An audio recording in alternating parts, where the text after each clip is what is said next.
이 주식 오늘 사면 수익률 11배인데 내일 사면 수익금 100원도 못 가져갈 수 있다고? 이게 지금 우리 반도체 시장에서 벌어지는 실제 상황입니다. 코스피가 6천선을 돌파했다는 뉴스에 이제 주식이 다시 상승세 타겠구나 싶으셨죠. 그런데 왜 내 계좌만 그대로인지 아니면 오히려 마이너스인지 답답하셨을 겁니다. 삼성전자가 한 분기에만 57조 원을 벌어들였습니다. 작년 1년 동안 벌어들인 돈보다 더 많은 수익을 단 3개월 만에 낸 겁니다. 그런데 여러분 이상하지 않나요? 실적은 역대급인데 왜 주가는 우리가 원하는 만큼 시원하게 뚫고 가지 못할까요? 오늘 그 이유를 아주 날카롭게 파헤쳐 보겠습니다. 그냥 주가가 어떻다 설명하는 게 아니라 돈의 흐름 뒤에 숨겨진 거대한 심리전과 그리고 우리 주식시장에서 굉장히 중요한 세력들, 그들의 전략까지 분석해 보겠습니다. 지금 주식창 보고 살 걸 팔 걸 하면서 후회하셨던 분들 무조건 집중하세요. 자, 삼성전자 이야기부터 시작해 보겠습니다. 이번 1분기 잠정 영업이익이 57조 2천억 원입니다. 매출은 133조 원을 기록했죠. 말만 들어도 엄청나죠? 상상조차 하기 힘든 숫자입니다. 글로벌 빅테크 기업들과 비교해보면 애플, 엔비디아, 마이크로소프트 다음이 바로 삼성전자예요. 구글의 모회사인 알파벳보다도 앞선 성적인 거죠. 여기서 핵심은 이 이익의 90% 가까운 50조 원이 바로 반도체에서 나왔다는 점입니다. 도대체 반도체에서 무슨 일이 벌어지고 있는 걸까요? 우리가 꼭 주목해야 할 데이터가 있습니다. 바로 HBM과 D램 가격입니다. 여기서 HBM이란 인공지능이 계산을 아주 빠르게 하도록 돕는 고성능 메모리를 말합니다. 인공지능 시대의 두뇌의 필수품이라고 생각하시면 쉽습니다. 또 D램은 우리가 흔히 쓰는 컴퓨터나 스마트폰의 기억 장치인데요. 시장조사기관의 자료에 따르면 이 D램 가격이 지난 분기보다 무려 2배 넘게 폭등했습니다.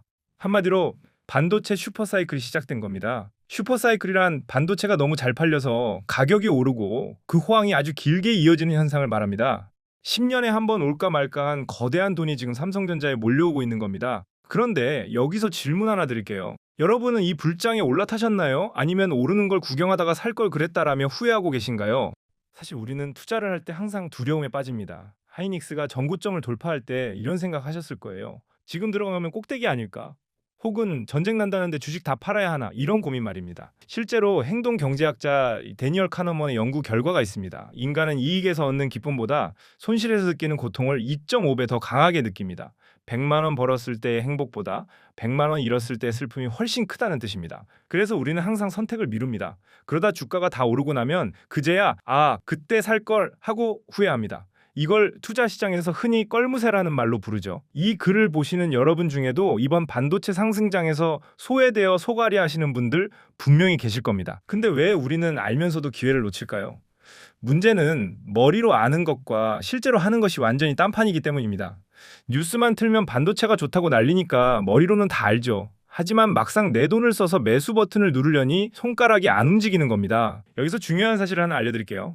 주식이 언제 오르고 내릴지 그 타이밍을 정확히 맞추는 건 사실 불가능합니다. 노벨 경제학상을 받은 유진 파마 교수는 이걸 효율적 시장 가설이라는 이론으로 설명했는데요. 말이 좀 어렵죠. 쉽게 말해서 우리가 아는 정보는 이미 주가에 다 반영되어 있다는 뜻입니다. 그래서 지금이 제일 쌀 때야라고 타이밍을 맞추려는 노력 자체가 큰 의미가 없다는 거죠. 결국 중요한 건 주가가 오를지 내릴지 맞추는 게 아닙니다. 나만의 단단한 투자 규칙을 만드는 겁니다. 예를 들어 주식을 한꺼번에 다 사지 않고 여러 번 나누어서 사는 분할 매수 같은 규칙 말이죠. 이 규칙만 지켰어도 지금쯤 웃고 계셨을 텐데 말입니다. 자, 그렇다면 지금이라도 삼성전자나 하이닉스를 사야 할까요? 아니면 다른 주식을 찾아봐야 할까요? 그럼 이제 좀 더 냉정하게 살펴볼게요. 전문가들은 지금 반도체 주가가 여전히 싸다고 말합니다. 유명한 투자은행인 골드만삭스의 보고서를 한번 볼까요? 올해 삼성전자가 벌어들일 돈은 약 237조 원으로 예상됩니다. 하이닉스는 200조 원 정도를 벌 것으로 보이고요. 두 회사를 합치면 무려 400조 원이 넘는 엄청난 돈을 버는 겁니다. 이렇게 돈을 많이 버는데 주가는 그만큼 오르지 않았으니 지금 가격은 결코 비싼 게 아니라는 결론이 나옵니다.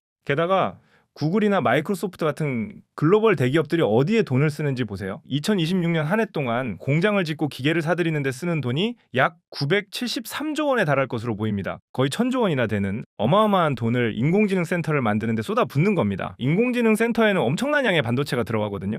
반도체가 없어서 못 팔 정도로 수요가 꽉 차 있는 상태란 뜻입니다. 하지만 여기서 변수가 하나 등장합니다. 바로 중동전쟁과 인플레이션. 인플레이션이란 물가가 계속해서 오르는 현상을 말하죠. 전쟁이 길어지면 유가는 계속 오를 겁니다. 유가가 오르면 물가가 오르고 결국 금리를 내리기 힘들어집니다. 그러면 IT 기술주들의 투자 심리가 꺾일 수밖에 없습니다. 실제로 외국인들은 지난달에만 35조 원 넘게 주식을 팔아치우게 됐습니다. 외국인들이 나가는 건 기업이 나빠서가 아닙니다. 경제 상황이 불안하니 일단 현금을 챙기는 겁니다. 그런데 여기서 개미 투자자들은 당황합니다. 외국인이 파는데 나도 팔아야 하나? 하고 말이죠. 여기서 고수와 하수의 차이가 갈립니다. 고수들은 외국인의 매도를 매수 기회로 삼습니다. 기업의 실력은 여전한데 외부 사건 때문에 주가가 떨어지는 경우가 있습니다. 이건 마치 품질 좋은 물건이 갑자기 세일을 하는 것과 같습니다. 이럴 때는 오히려 기분 좋게 주식을 살 수 있는 아주 좋은 기회가 됩니다. 하지만 반대로 이럴 때일수록 절대 쳐다보지도 말아야 할 위험한 곳들이 있죠. 최근 시장에서 가장 위험한 곳이 어디일까요? 바로 돈은 못 벌면서 소문만 무성한 테마주들입니다.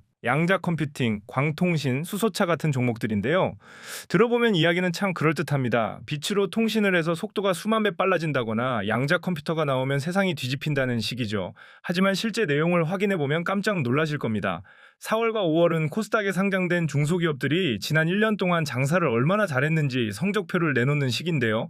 국회와 정부 기관의 자료를 보면 이런 테마주들의 70% 이상이 몇 년째 계속 손해만 보고 있는 적자 기업입니다. 팔리는 물건은 거의 없는데 주가만 3배, 5배 뛴 종목들이 널려 있습니다. 이런 주식들은 사고 팔려는 사람들의 흐름이 조금만 어긋나도 하루아침에 반토막이 납니다. 한마디로 고수들이 판을 짜놓은 위험한 도박판에 내 소중한 돈을 갖다 바치는 꼴이 되기 쉬워요. 이런 테마주의 가장 큰 적은 바로 새로운 테마입니다. 돈은 한정되어 있는데 새로운 소문이 터지면 원래 있던 곳에 돈이 썰물처럼 쫙 빠져나갑니다. 그러면 그 종목을 들고 있던 개인 투자자들만 큰 손해를 보게 됩니다.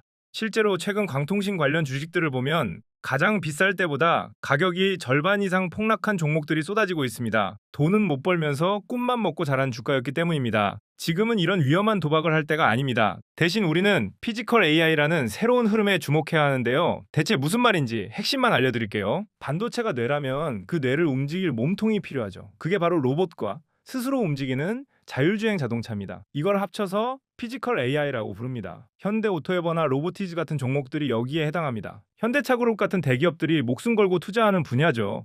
회장님이 개인적으로 주식을 많이 가지고 있는 종목들을 유심히 보면 됩니다. 회사의 가치를 높여야 할 확실한 이유가 있는 종목들이거든요. 이런 종목들은 반도체 주가가 상승세를 타지 못할 때 아주 좋은 대안이 될 가능성이 매우 높습니다. 자산운용사나 국민연금처럼 큰 돈을 굴리는 곳들이 미리 주식을 사 모으고 있는 종목을 찾는 것이 핵심입니다. 여기서 한 발 더 나아가 원자력 발전 주식과 건설 재료 주식도 살펴봐야 합니다. 인공지능 센터를 돌리려면 엄청난 전기가 필요합니다. 결국 원자력 발전이 정답이 될 수밖에 없습니다. 두산 에너빌리티 같은 종목들에 최근 외국인들이 엄청나게 큰 돈을 계속 투자하고 있는 이유입니다. 또한 전쟁이 끝나고 다시 도시를 짓는다는 소식이 들리면 건설사보다는 시멘트나 철강 같은 재료 회사들이 먼저 움직일 겁니다. 건설회사는 덩치가 커서 주가가 무거울 수 있지만 작은 재료 회사들은 가볍게 튀어오를 수 있기 때문입니다. 자, 이제 결론을 내려보겠습니다. 앞으로의 시장은 철저하게 진짜 돈을 버는 실적 위주로 바뀔 것입니다. 세상은 너무나 빠르게 변합니다. 어제의 대장주가 오늘의 꼴찌가 되기도 합니다. 하지만 정부의 정책과 대기업이 어디에 돈을 쓰는지 읽는다면 길은 보입니다. 정부는 주가를 올리기 위해 기업 밸류 프로그램을 진행하고 있고 공정위는 나쁜 거래를 막기 위해 감시를 강화하고 있습니다. 이런 변화 속에서 우리가 살아남는 방법은 명확합니다. 손해만 보는 적자 기업은 무조건 내 주식 목록에서 지울 것. 소문만 믿고 투자하기엔 지금 시장이 너무 불안합니다. 그리고 반도체 호황을 믿되 그 흐름이 다음으로 이어질 로봇이나 원자력 발전 공부를 미리 해둘 것. 마지막으로 빚내서 투자하지 마세요. 빚을 내면 마음이 급해서 기다릴 수가 없습니다. 시장이 잠시 흔들릴 때 버티지 못하고 털려나가는 건 항상 빚내서 투자하는 사람들입니다. 결국 투자는 확률 싸움이잖아요. 우리가 100% 이길 수는 없지만 질 확률을 줄일 수는 있습니다. 오늘 제가 말씀드린 데이터와 전략들을 여러분의 투자 규칙에 꼭 넣어보시기 바랍니다. 그러면 어느덧 여러분의 계좌도 삼성전자 이익처럼 쑥쑥 올라가고 있을 겁니다. 이처럼 재테크가 필수인 시대에 여러분들을 위해서 준비했습니다. 자본주의에서 생존해야 하는 여러분들이 꼭 아셔야 할 내용을 정리한 전자책과 무료로 준비한 특강이 있으니 아래 고정 링크를 참고해주세요. 도움이 되셨다면 채널 구독과 좋아요 부탁드립니다. 시청해주셔서 감사합니다.